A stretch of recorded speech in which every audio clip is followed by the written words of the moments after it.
Hello and welcome to my comments on your Google Hangout free by Kayla, Nicole, and Kennedy, with Kennedy facilitating.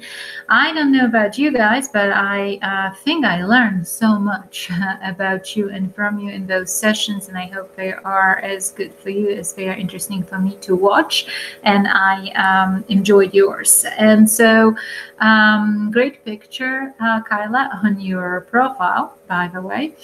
And I just wanted to tell you that I did like the way you unpacked the videos and the readings, and the way your discussion went. And I'm just gonna just comment on some of the general issues that you discussed. So the first one was the toxicity definition of a toxic leadership based on the 3 criteria by Reed from the video, and you had to evaluate whether the nuke them alias person that was discussed, the military leader, whether he fulfilled the definition of a toxic leadership is based on those criteria. And I think you had a really good discussion around that well, he was not a really good somebody that you would want to lead the organization because of the overall health and overall climate that arose with people like this. But I think the consensus in your group was that the self-interest, that it was more of a personality trait, that self-interest driven and contemptuous type of characteristics that are sort of a triangle of a toxic leadership. And certainly that's the case. Unfortunately, the leaders like nuke them are extremely exhausting in organizations, and they can lead people to chronic stress and anxiety and hypervigilance and worrying about what's going to happen next, with people that are explosive, with people that are temperamental, that can sort of shift their moods on a minute's notice, that can really have deleterious effects on the organization and all the people, and erode that sense of security in the workplace, and feeling at ease in a good climate overall. And I think you had a nice discussion around those topics. You talked about how toxic leadership affects, Kayla mentioned morale, motivation, self-esteem, and relationships. And it is morale, not morals, because morals and moral issues are a little bit different than the morale. The morale is a stress on the first syllable. The morale, or on the second syllable, is just a different stress in the word. The morale is when you have a general feeling of well-being, good morale versus bad morale. It's kind of very similar to the bad climate and healthy climate. So healthy and toxic climates have the same characteristics as a healthy morale and unhealthy morale. So you did discuss the fellowship and erosion of that, and Kayla had a very good example of when you're bringing it into Homeland Security and emergency management environments, then the lack of trust and lack of bond and lack of fellowship is really has a great potential for harm in an active shooter scenario or high anxiety, high risk situations. Already the responders are in a state of the utmost alert. And if they cannot, in that sort of frame of mind, rely on people to back them up, whether with their decisions, if they are paralyzed because they are fearful that if they make a certain decision, and quick decisions are required sometimes in those situations, right?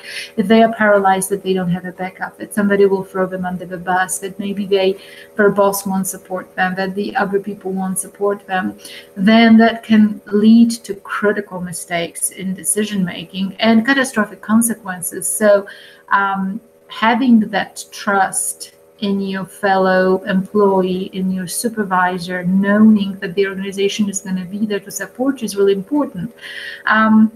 And even when you think about policing organizations today, and with the current climate, political climate, and the public perception in some areas on law enforcement, most police officers go in certain work environments really worried. They're worried about their safety. They are worried about tensions within communities, with the public. And if they cannot trust that their chiefs or their lieutenants or their sergeants would support them with the decisions they might have to take, in a case of public unrest, riots and things like that, then that's very crippling for all those people. And that, again, leads to chronic stress. And sometimes it can lead to PTSD in those critical events as well. So that lack of sense of, being affirmed that somebody has your back. And so very, very important. I hear it all the time from the emergency management folk that I know, that one of the worst things that they experience in the line of work is that sense of abandonment that sometimes they feel if they're not supported. There is no trust in that line of work. And of course, that goes with Nicole talking about sense of affiliation and belonging. Kennedy, stressed the elements of fun being very important. The jobs in Homeland Security emergency management environment, when the crisis happens, they are very heavy.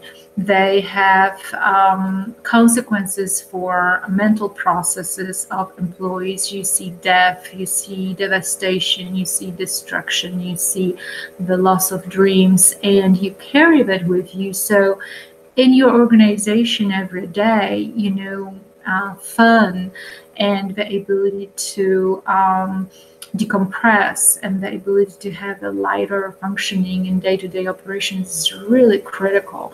And if the organization that's an emergency management or homeland security organization, if it cannot introduce some of those elements of rewards and recognition and fun, good things that happen around when the crisis doesn't happen, then there is no moment to sort of attenuate those really high performance periods. So if you were in high performance all the time, it's burnout at the end because you don't have recovery, and the recovery is needed. And that's where the fun part comes in, right? Or, some developmental processes in the workplace. So very, very, very important. And then in question 3, that was a very interesting one for me because it links to big part of your discussion later on. So in question 3, you were supposed to look at those characteristics and theories of toxic leadership that have been proposed, and they differ or are similar, and pick the one that would be, in your view, the least bad. And I think, looking at the obvious suspects like tyrannical and abusive and destructive and mobbing, you were all cringing when you were talking about them. And, even Nicole, I think, mentioned that, they're all bad. So it's kind of hard to pick because, I don't want either one of them to be managing me or leading. If you even can call those people leaders that display those type of traits.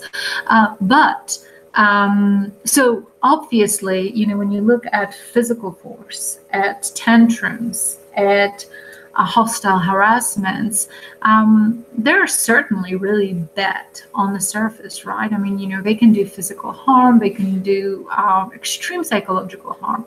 But I want you to think about one thing.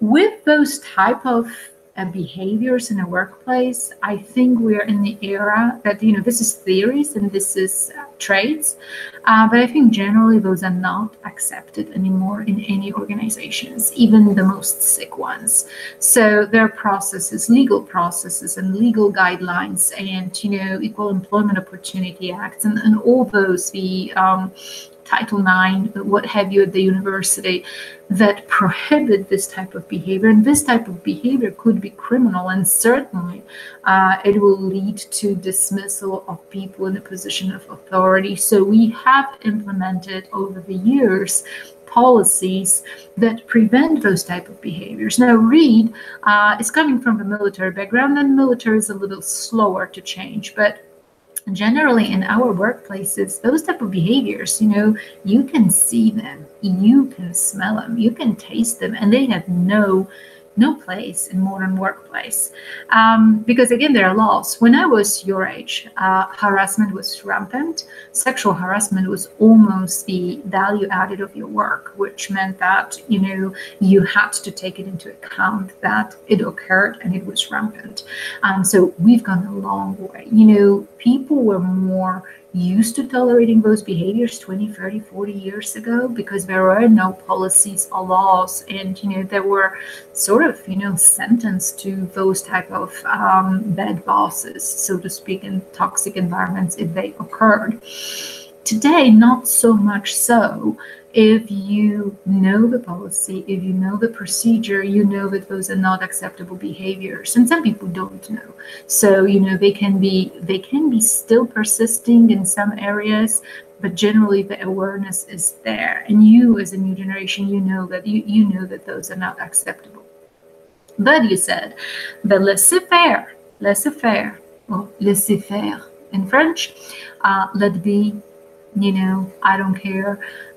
Sort of, I assume you know what you do, and abdicate all responsibility. You said it was the least toxic because it could be unlearned, and it looked like the least insidious, or least brutal, so to speak.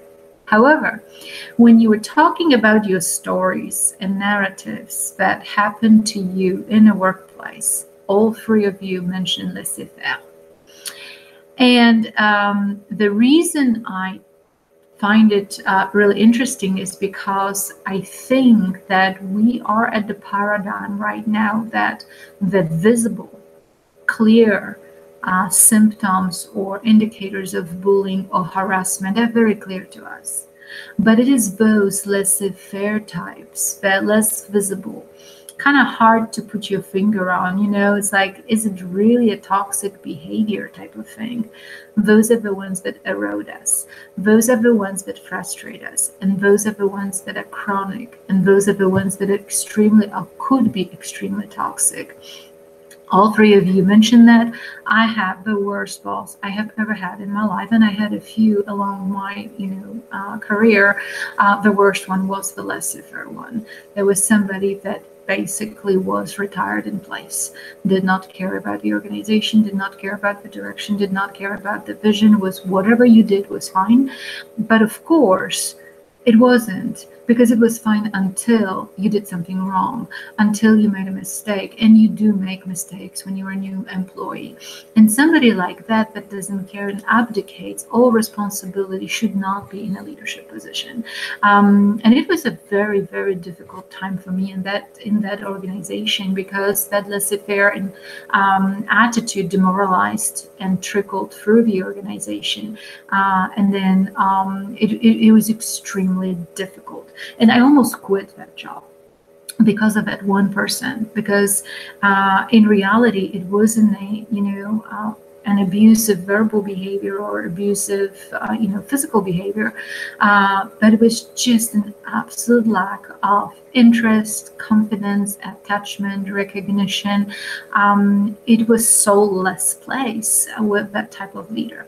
Now, all that said, so my point going back to that is that those veiled, passive-aggressive or passive behaviors are sometimes worse than those outbursts or bullying stuff. Or, when you get to your discussion on whether you think that bullying or laissez-faire is more it's harder to deal with in emergency management, homeland security, you eventually get to the point that I'm making.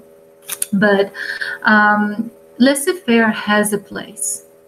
And I think we discussed the situational leadership theory. At least that's one of the theories covered by one of you in the presentations.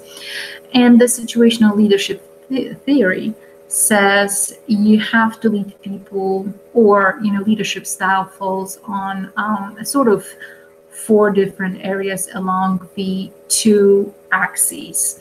One is motivation and one is experience. So if you have employees that are low experience, high motivation, then you certainly don't want to laissez-faire, because they need experience, they need to be coached. So you want to coach and mentor them. If you have employees that are low motivation, low experience, you certainly need to direct them, and you need to be authoritative if that motivation is low to start with and there is no experience. If you have employees that are extremely experienced and highly motivated, you don't need to direct them and you don't need to coach them, or they're going to tell you no, they're going to be frustrated with you. This is where laissez-faire belongs. Laissez-faire leadership style of detachment, sort of, or distancing yourself, falls into a place where you have a workforce where you have high experience, high motivation. That is certainly not Homeland Security and emergency management that cuts across all those different areas and different experiences, different agencies. That is more an environment where, let's say, you have full professors working on the research and the chair just, lets them be. Or you have rocket scientists working on their discoveries in Nobel Prize era. They are experts in their field, and their dean or whoever it is, research director, just knocks at the door every now and then. You're fine, okay, bye. You don't need me, thank God. So that's the kind of leadership style that works then. And then the last one is when you have highly experienced people that lost motivation somewhere along the way, and that happens because of toxic leadership and all kinds of other things, bad climates, poor assignments, or not being worked to their talents. And that's where you don't direct, and that's where laissez-faire is gonna just put that person more in a corner waiting to retire and not being productive.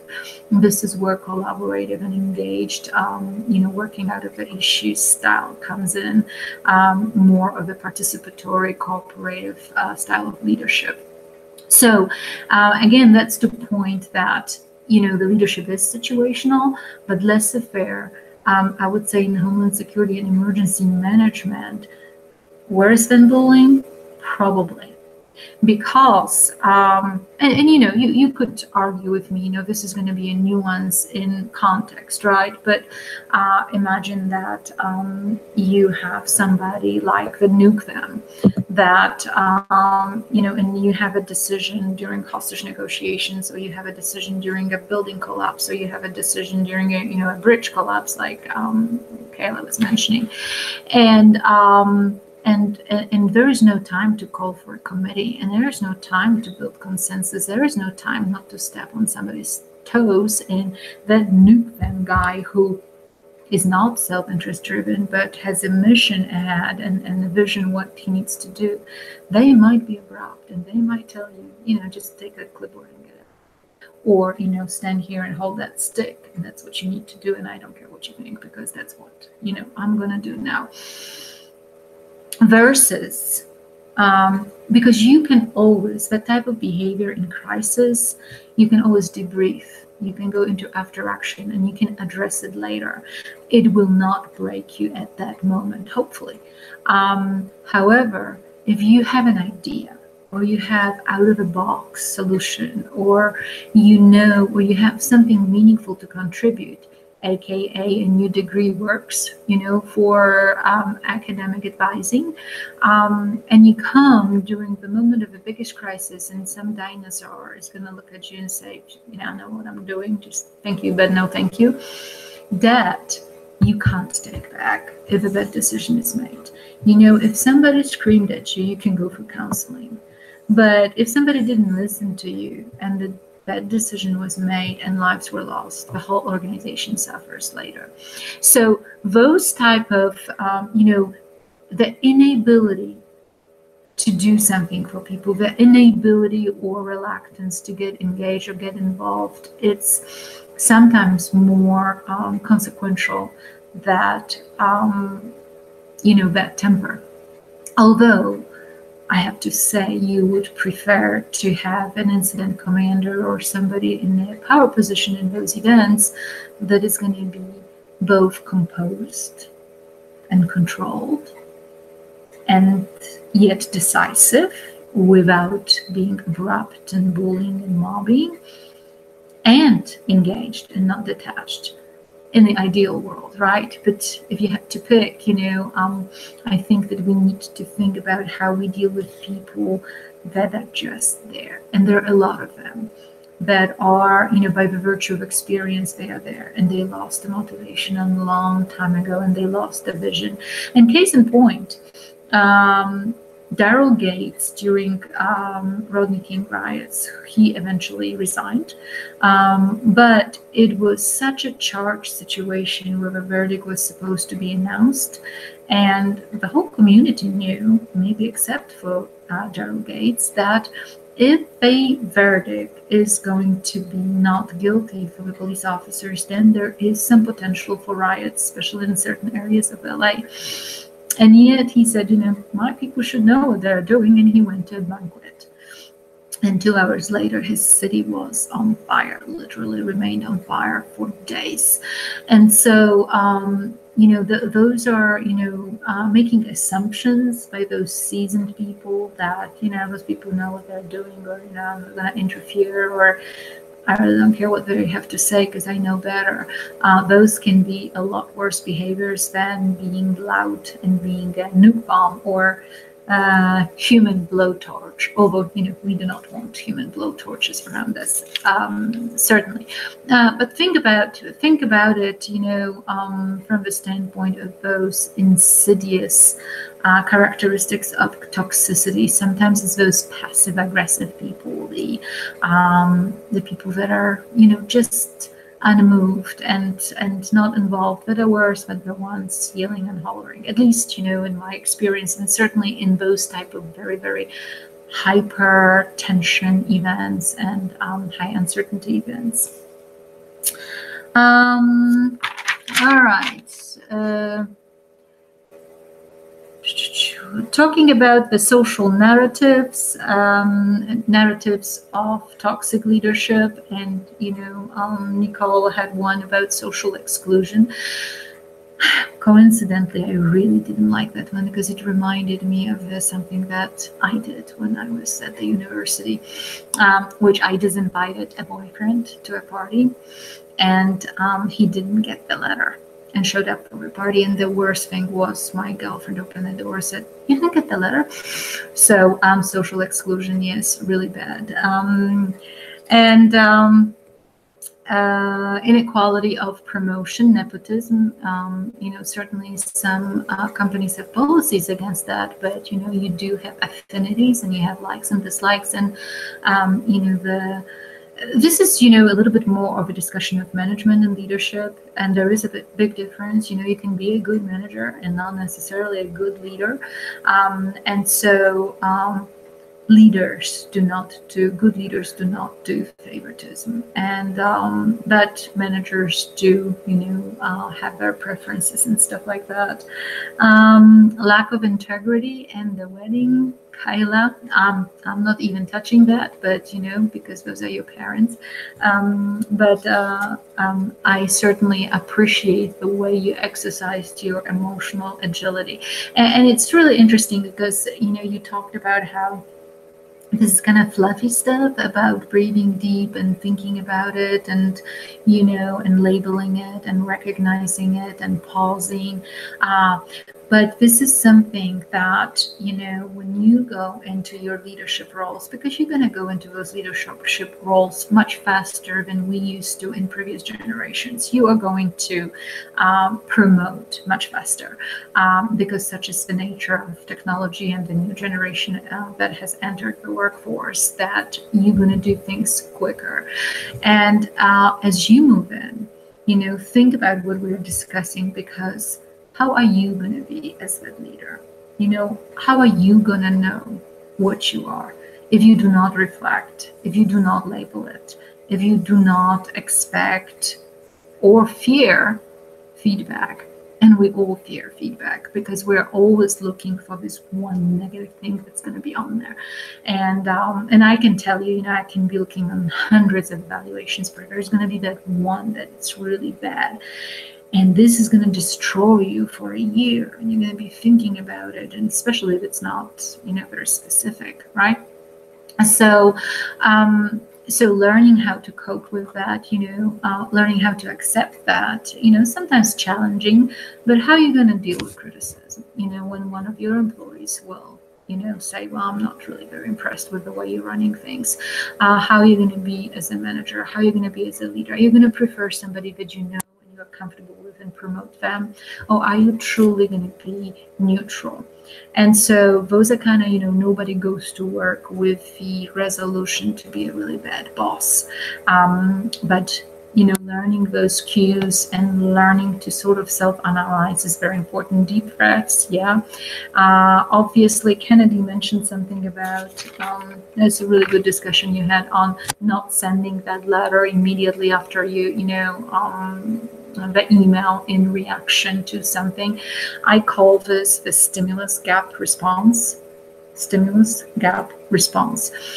In emergency management and those high risk and uncertainty occupations, there is a tendency to react, right? And so police officers react, firefighters react, nurses react, doctors and trauma injury people react.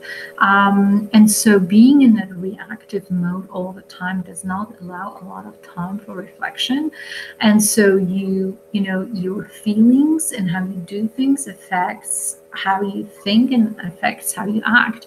And so if you have a stimulus and you have a response, stimulus response, something hits you and you get upset and you hit back, and you don't have that gap, that sometimes can be what I call the career-ending move, right?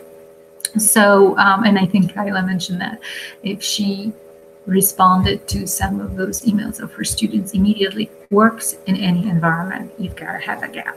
You got to think about it because you have to make a decision which ditch you want to die in, and hopefully it's not a shallow one, and which battle you want to win.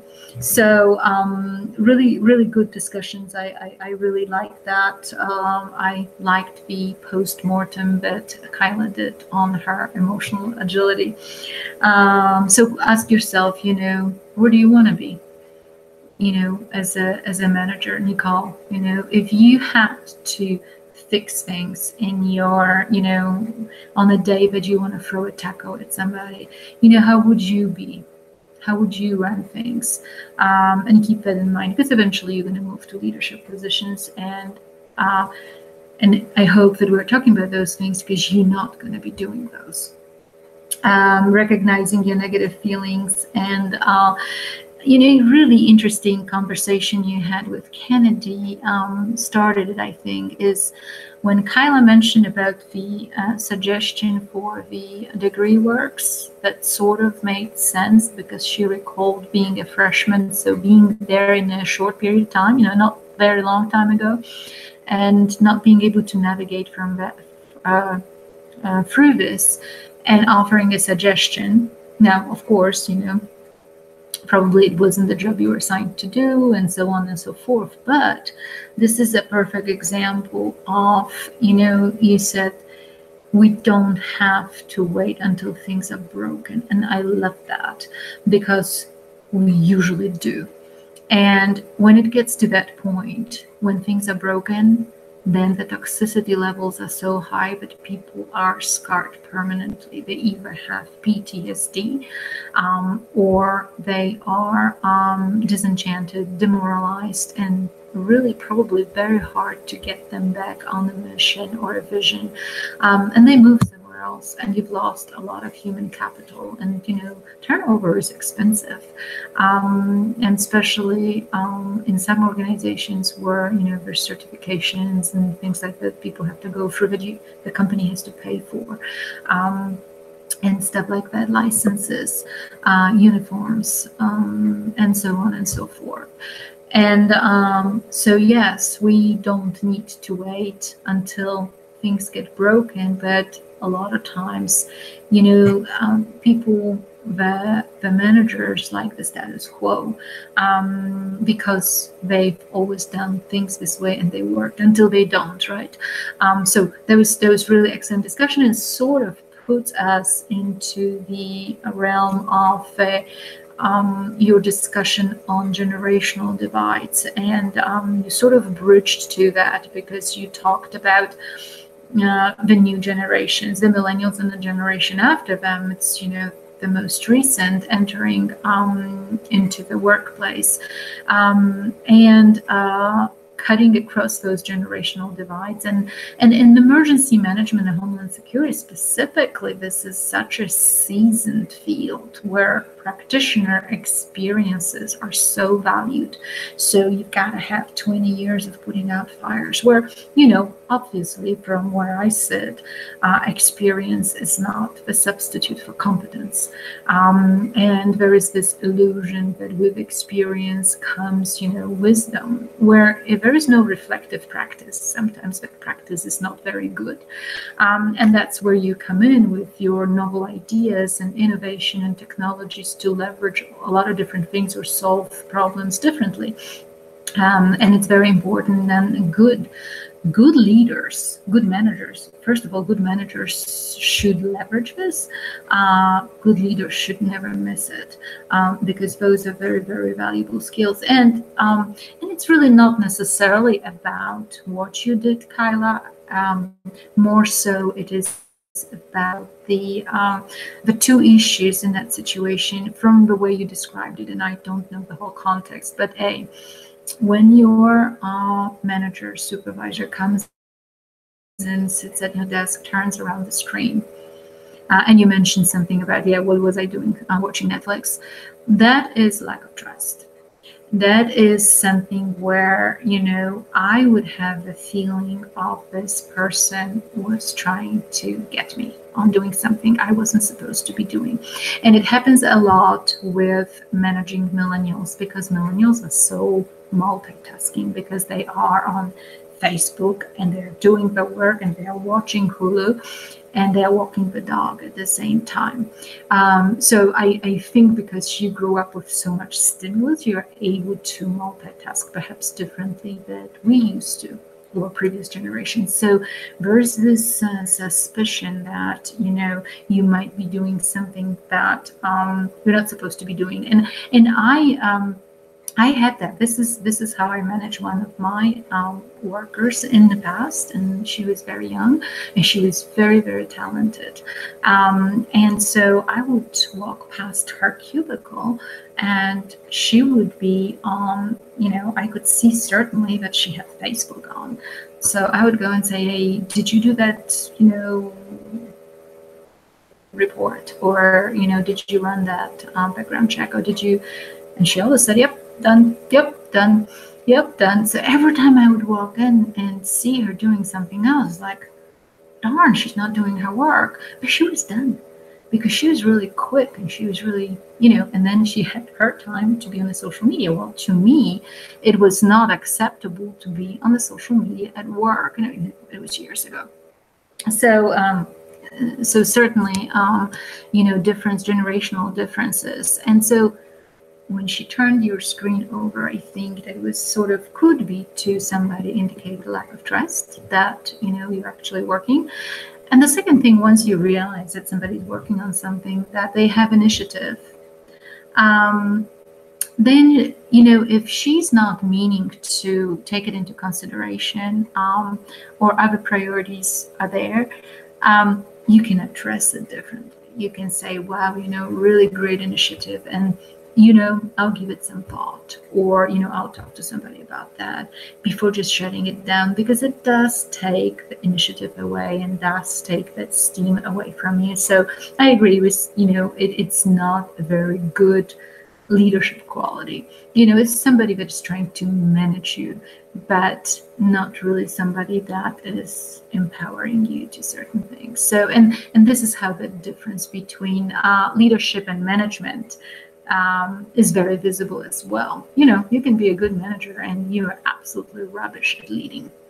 Good discussion on that as well.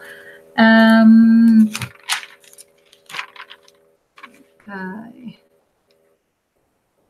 So then the last part of your presentation, you were supposed to come up with strategies. How do you tease out civility in an applicant for HSAM position, XYZ Emergency Management Office?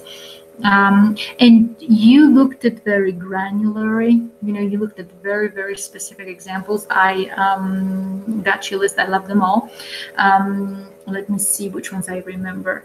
The very last one that Kayla mentioned that stuck with me was the one about whether somebody tends to blah or if they actually listen and if they process what you're saying, because certainly that's active listening is a very, very important emotional intelligence skill, because if you don't listen to what other people are saying, you're not going to get their perspective, right? If you just talk, then you're just talking at them. You're not really in that reciprocal exchange. So that's really good that you can measure that quality very well. And for your investigators and stuff like that, active listening is huge.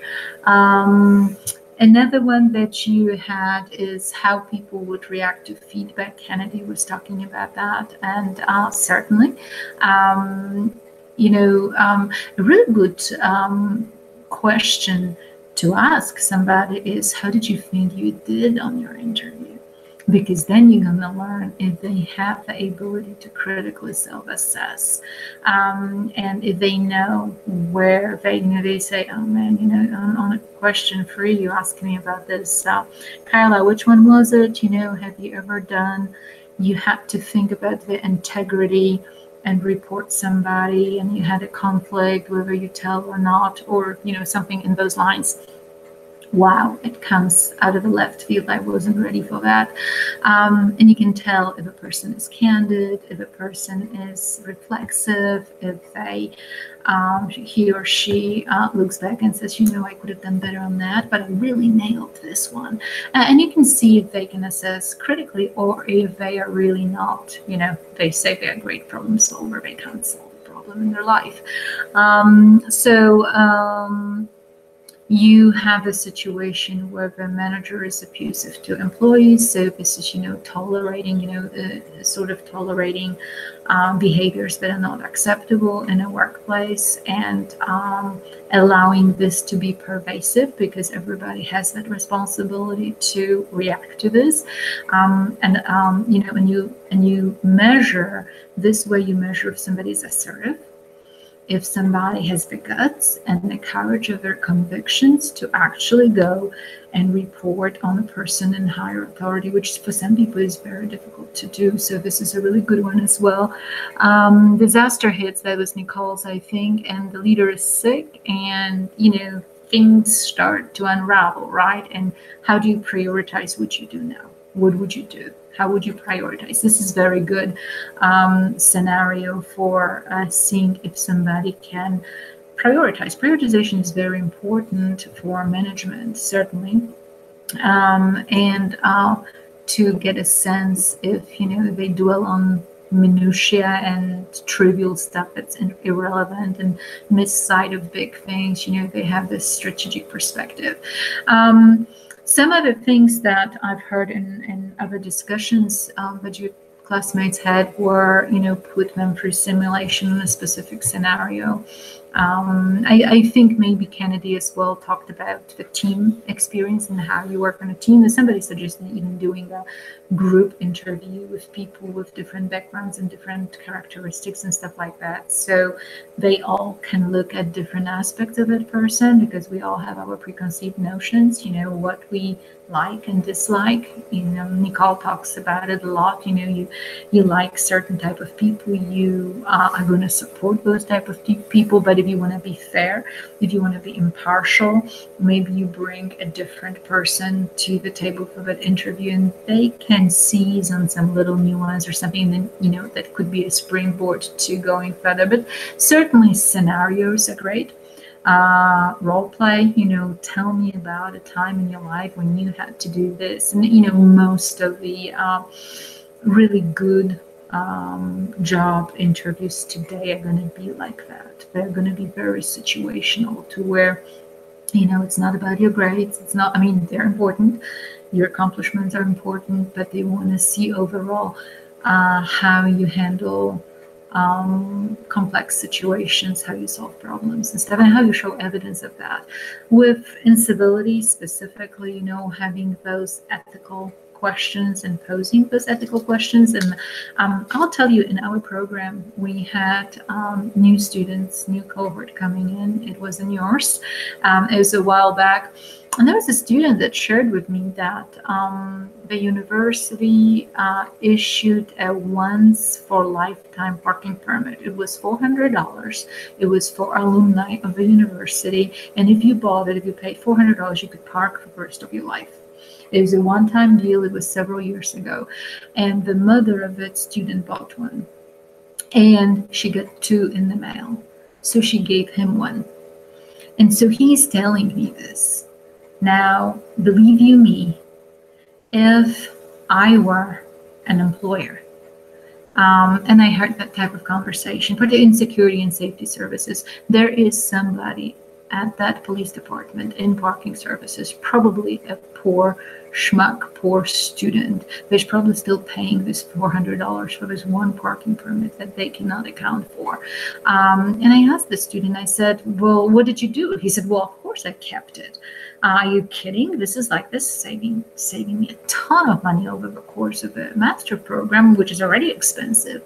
And so, this are kind of things that, that happen, that you can tease out in those different situations. So you make it into a scenario. You made all those bad events into a scenario. Imagine you get two parking permits.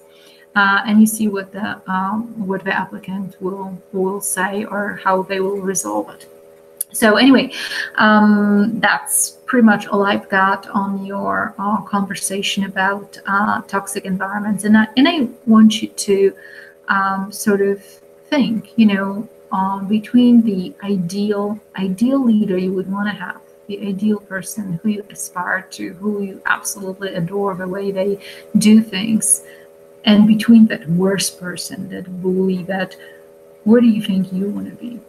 How do you want to lead people? And, Kayla, I don't want you to lose sleep. At least you're very, very self-critical, but, have confidence that, what you do, you're doing well. And so don't, take deep breaths. You're not going to destroy anybody's life. Of course, we tend to be very, very self-critical, but hopefully you're going to have very supportive people in the process. I'll see you on the next one.